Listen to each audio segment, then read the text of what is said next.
Hey, how are we all doing? Right, this is going to be a brew day video. So first off, before I go show you the video of my sober brew day, I'm brewing my Pilsner, the Pilsner Urquell. I thought I'd just give you a bit of an overview on how it went and fill in all the blanks that I sort of forgot to mention while I was brewing. Sometimes you'll probably know the same. When you're fairly new to all grain brewing, trying to do all grain brewing and video it at the same time is a bit tricky. You know, you forget stuff and you forget to actually tell my viewers, which I don't know why you're watching me, but anyway, you forget to mention some vital information. So I'll run through a wee bit of that now. So the brew I'm brewing is a craft brew. Of course, it's a craft brew, but it's a clone brew of the Pilsner Urquell. Now I purchased this grain kit, which came with the grain and the hops, and full instructions from Craft Brewing. Really detailed instructions too. So if you're new to all grain brewing and you want some, you know, it's always good to start with a recipe kit where they give you everything. Craft Brewing, again, I've said it again. I've said it before. I'll say it again. Craft Brewing guys, they give you so much information, and Dean, he's on email, he's on the end of the phone. He will, if you've got any questions, just email him and he gets right back to you with those answers, which is really good, because you know, when you haven't done it before, you've got lots of questions, and he's the man. He answers your questions straight away, which is great. So I urge you, if you want to do a Pilsner, to buy this kit off him. It's a great one. It's a really good one. Second time I've brewed it. By the way, I brewed this last year on the 25th of May. And that was my first all grain brew. So I'm doing my same brew again about the same time. So I've just about been doing all grain brewing for a year, which but the only difference is when I did it the first time, I did it in the brew in the bag. This time I did it with a mash tun, a chili bin, and so sort of upped my equipment a little bit. Well, the chili bin's not mine, it's my mate Matt, who lets me borrow it, which is fantastic. Thanks, Matt. Right, what else am I going to talk about this Pilsner? So it was 22 litres, the brew. Now I hit all my numbers. I hit a final gravity of 1050, is what it should be. My mash, I held my mash temperature at 65. At the beginning, it was really well. It went down to 63.8 at the end of the mash. So I held it in that range just nicely with the chili bin. So I was pretty happy about that, actually. Actually held temperature quite well, if I recall, on my brew in the bag as well, because I had all my numbers with brew in the bag as well. So it's going to be interesting to see. The big difference, though, from when I did it the first time, is I had a shit of a time trying to get all that volume of liquid to the boil. I was trying to do it on my barbecue, and then I moved inside and did it on the range. Friggin' nightmare. It was much more civilised this time, I tell you. Late though. Oh, I didn't finish. I started at 9 o'clock at night, which was late anyway. Pitched the yeast once I got all my temperatures down and ready to go. That took a while because I wanted to pitch the yeast at 10 degrees. Didn't want to pitch it at a high because, you know, mistakes show up in a Pilsner. If you really rush things or muck up temperatures, they'll show up. So I was being quite anal about it, to be honest with you. So 4 in the morning, I was pitching my yeast. Oh my goodness, it was a late one. And it was Mother's Day the next day, so I'm up with the kids. And the kids woke up at 6:30. Yeah. So I had the kids all day as well, so I was a bit cranky by the end of it on that Sunday night, I tell you. Another story. Right, let's get back onto this. My yeast starter that I made for this also was a 3-litre yeast starter. The yeast that I used was a Y yeast, 2007 Pilsner yeast. Not the right yeast for this kit brew or clone brew. There is, you know, the proper Pils, the Czech Pils yeast, the Pils Urquell yeast. The reason why I didn't use that one is because this yeast was a freebie, So it was a freebie, so I thought I'd use it in this. So it'll be interesting to see what the flavour changes would be like too, compared to the first time. Yeah, so you know, I'll stop it here, and you can go on and watch the. Oh, one thing I will mention is though it started fermenting, because I'm fermenting it at 10 degrees also. That's why I needed a big pitch of yeast with the 3 litre yeast starter, which it took 2 days to get to high Kreuzen, by the way, as well. So with that big pitch, I was expecting maybe 2 days it'll start, because the last time it took 5 days to start, because it didn't make a starter the last time. So that was pretty tense, waiting 5 days for it to start. 12 hours it was doing its thing. So yay the yeast starter, I say. Yeah, especially really important for a lager. You don't want to stress, or a Pilsner, you don't want to stress the yeast out fermenting at those low temperatures. So all in all, I'm very happy with Brew Day. I think it's going to be a fantastic brew. This will be the first brew of mine that will go into a keg. So I think it's the perfect brew to start off with the kegging. So guys, I hope you enjoy the brew day. It's a sober brew day, a little bit boring, but you might get something out of it. It's a little bit long in places as well, so feel free to speed her up or whatever. Yeah, fire away any questions down below also. I'll do my best to answer them. Okay guys, catch you later, bye bye. Hey, how we getting on? Right, so it's brew night for me tonight. Doing the brew of the Pilsner Urquell. I'm shocked with pronouncing that anyway. So I've mashed in, and the stage I'm up to now, I'm about 6 minutes away from doing the first runnings, which in the chili bin there, which should be pretty good to do. Doing this sober as well, so it's a bit boring actually doing it sober. But we'll see how we go. We'll see how the brew, everything. Well, I'm a lot more set up than I normally am anyway. Let's just put it that way. So what we'll do is I'll come back once we're doing the first runnings, and we'll see how the colour's looking. All right, guys. We'll catch you in a bit. Okay, bye bye. A bit dark. Yeah, that's alright. Go when you wanna. Alrighty.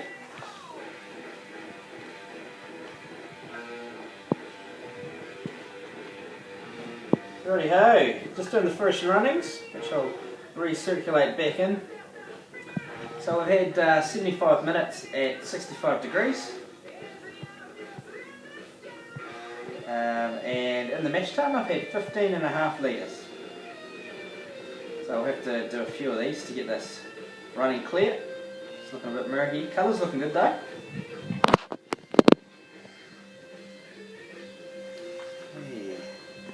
But we'll put this back in so when it starts running clear. So we'll come back to you once we're starting to run clear.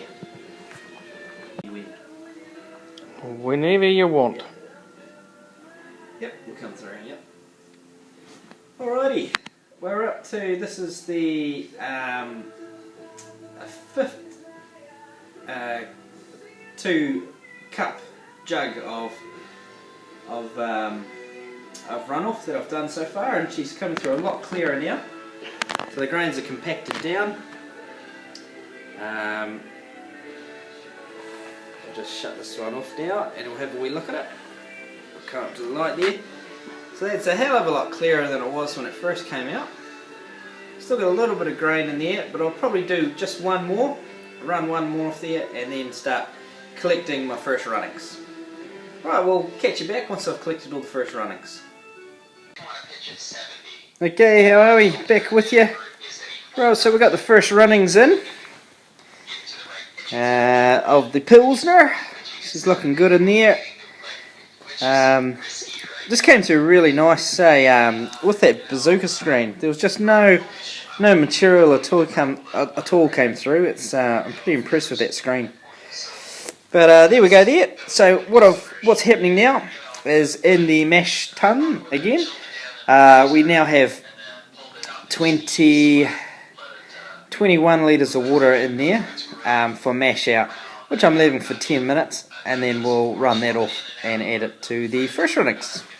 Voila! So that's where I'm up to. We'll come back to you once we've got it all in and I've taken my first gravity, and then we'll get up to boiling. So we'll speak to you then. Okay guys, catch ya.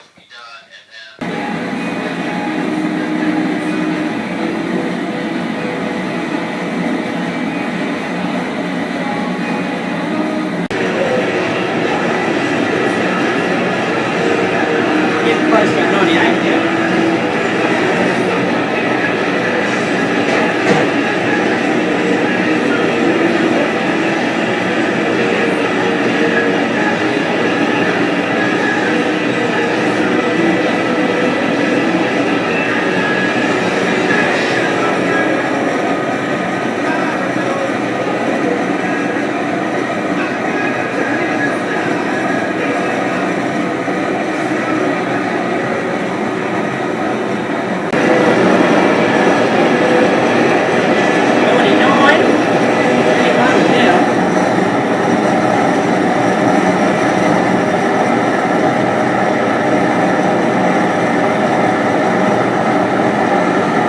Start to shimmer.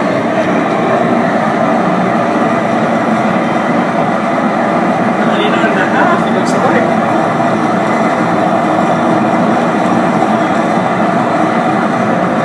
Fucking hell, is it another mosquito? Motherfucker.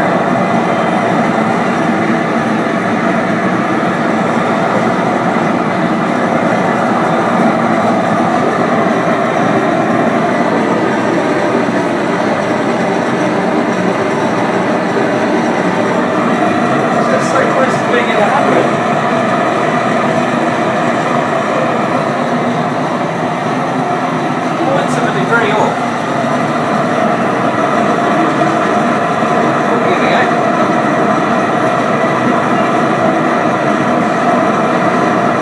Must be going to break open shortly.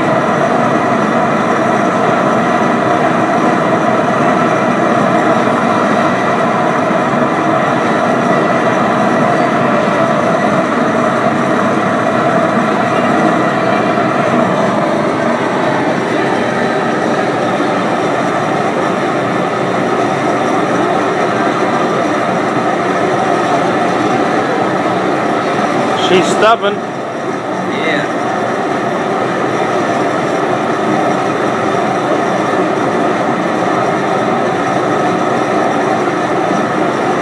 Start. Record.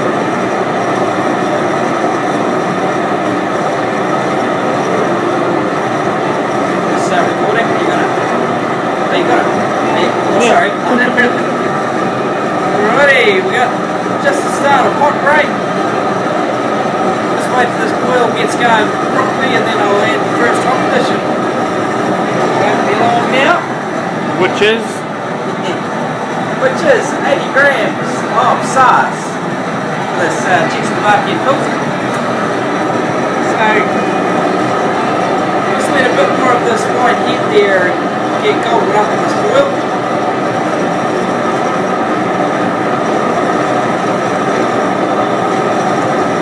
Might just turn the heat down just a little bit. It's a pretty vigorous boil going on.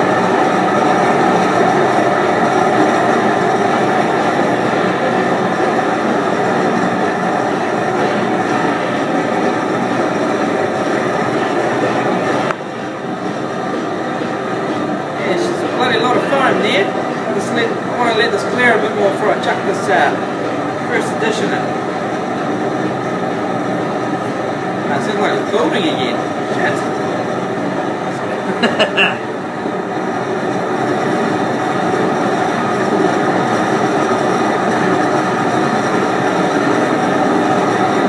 so you turned it up.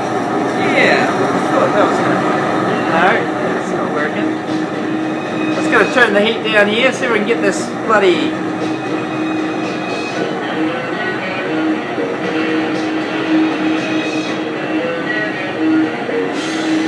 Control here.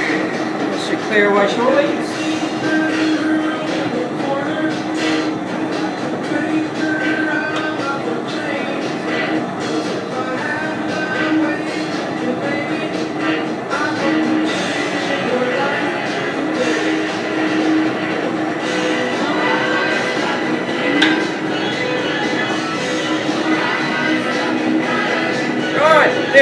hot break is passed.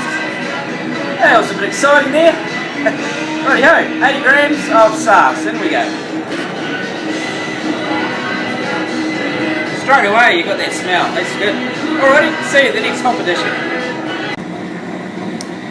Okay people, water chiller's in. As you can hear in the background there, we've got the Beer Smith alarm going off there.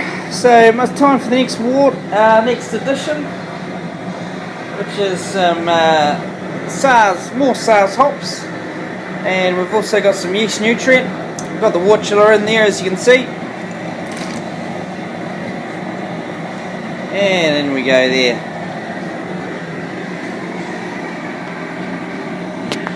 Helps with fogged up there. Oh, there's a bit better. Righty-ho, so we got that in there, and also can't forget the Irish moss. I've rehydrated it. I don't normally do this, but a good tip from Tiny, Off Tap Brewing, said rehydrate it, so in she goes. All rehydrated there. Right, so we're fogging up there. Okay, I'll come back to the last edition. Cheers guys. Okay people, last hop edition, 50 grams of SARS, going in, 3 minutes of the boil left. And in we go. Alright guys, we'll come back to you once I've got this in the fermenter. Cheers, bye bye. Okay guys, here we go on. Brew day over. Yeast is in. I made a 3 litre starter. Now I drained off most of the water I made for the starter, and just really pitched the yeast. Yeah, it was a good amount of yeast in that starter, so this will be good. It's going to be fermenting at 10 degrees, so yeah, it needs a good big starter in there. So yeah, we're good. We've got our I aerated it to hell, as you can see. Now I did have 22 litres. Now after aerating it, I've got a 20. Oh yeah, there we go. We're just shy of 22 litres there, but that'll come in because I've aerated it so much. As you can see, look at that big frothy head. So all that is left to do now is for you to put the airlock on, chuck her in the fermenting fridge, and we're done. So I'll probably come back here when she's bubbling away. Hopefully it won't be as like last time, where it took 5 days to start bubbling, but I don't think we'll have an issue here. Probably a couple of days though, because it'll be so low. But alright guys, have a good day. Catch ya. Bye bye.